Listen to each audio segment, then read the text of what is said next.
ఆ శంకుస్థాపన చేసిన అమరావతిని 2019లో ప్రభుత్వం మారిన తర్వాత ప్రధానమంత్రి శంకుస్థాపన చేసిన ఈ అమరావతిని ఈ వైఎస్ఆర్సీపీ ప్రభుత్వం దీన్ని ఒక మూలకు పాడివేసి ముళ్ళ కంచెలు వేసిన పునాదులను కూలగొట్టింది సార్.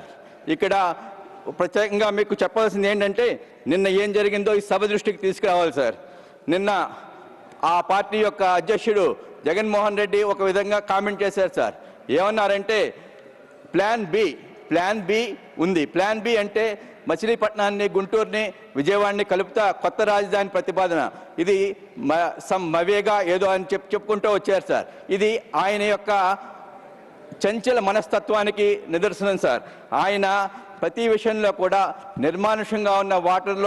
నిర్మానుషంగా పారిన వాటర్లో రాయేసి దాంట్లో వాటర్ చిందితే దాన్ని ఆనందించే చంచల మనస్తత్వం సార్. ఇటువంటి మనస్తత్వం ఉన్నవాళ్ళు రాష్ట్రానికి అరాచకం సృష్టిస్తారు.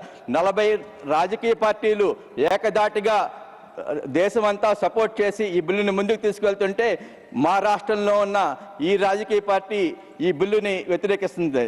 దీన్ని ప్రజలందరూ గమనిస్తారు సార్. ఇక్కడ అంచేతే 2019లో వీరు చేసిన అరాచకాలు 2014 నుంచి 19 వరకు వీరు అమరావతి రాజధాని అని చెప్పారు సార్. 2019 నుంచి 24 వరకు 3 రాజధానులు 3 ముక్కలు అన్నారు సార్. ఇప్పుడు కొత్తగా 2024లో మవేగా అన్నారు సార్. 2029లో ఇంకో కొత్త పేరు చెప్తారు సార్. పులివెందుల, కడప, ఇంకో ఏదో ఒక పేరు చెప్తారు సార్. వీరంతా కూడా వికృత రూపంలో రాష్ట్రానికి పట్టిన శాపము కింద మాకు ఈ పార్టీ ఉంది సార్. ఈ వైఎస్ఆర్సీపీ పార్టీ రాష్ట్రాన్ని అభివృద్ధి చెందడానికి ఇష్టపడదు, రాష్ట్రంలో చేసే పనులకి ఇష్టపడదు. వారు ఈ విధంగా వాకౌట్ చేయటం చాలా దుర్మార్గకరం. ఇది దేశ ప్రజలందరూ ఈ పార్లమెంట్ సాక్షిగా చూస్తున్నారు సార్.